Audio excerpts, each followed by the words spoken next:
bahay namin ay nasunog.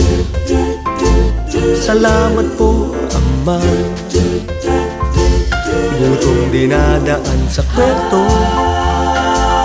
Salamat po, Diyos ko.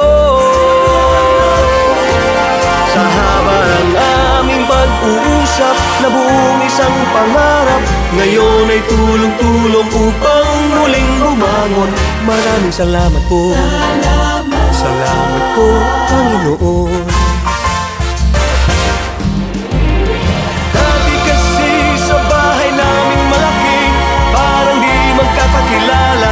Bawat isa ay busy, mayroon ng e-edit, may nanonood na movie. Walang nag-uusap, parang mga pipi. Bihirang makumpleto, laging nasa mga kwarto. Magarbo naming bahay, parang walang tao. Salamat po, Ama. Muli kaming pamilya na. Wala kaming kapera-pera. Walang kapera-pera. Salamat po, Ama. Walang pera pero salamat Kamote po. lang aming hapunan. Salamat po, Ama. Sa banig na kapiraso, kasya pa rin kaming pito. Isa lang ang aming kumot, ngunit ginawa'y talo. Maraming salamat po, Salamat. Ama, salamat sa iyo. Dati kasi sa bahay naming malaki, parang di magkakakilala. Bawat isa ay busy, mayroon nag-e-FB, may nanonood ng movie. Walang nag-uusap, parang mga pipi. Bihirang makumpleto, laging nasa mga kwarto. Magarbo naming bahay, parang walang tao.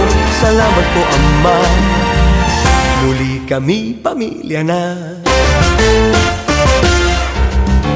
Salamat po, Ama, sa pagpapaalala na ang pag-ibig ay walang katumbas na halaga. Hirap man kami ngayon, di man katulad noon. Salamat pa rin aming Panginoon. Dati kasi sa bahay naming malaki, parang di magkakakilala. Bawat isa ay busy, mayroong nag-e-FB, may nanonood ng movie. Walang nag-uusap, parang mga pipi. Bihirang makumpleto, laging nasa mga kwarto. Magarbo naming bahay, parang walang tao. Salamat po, Ama. Muli kami pamilya na. Salamat po, Ama. Salamat talaga. Salamat po, Ama.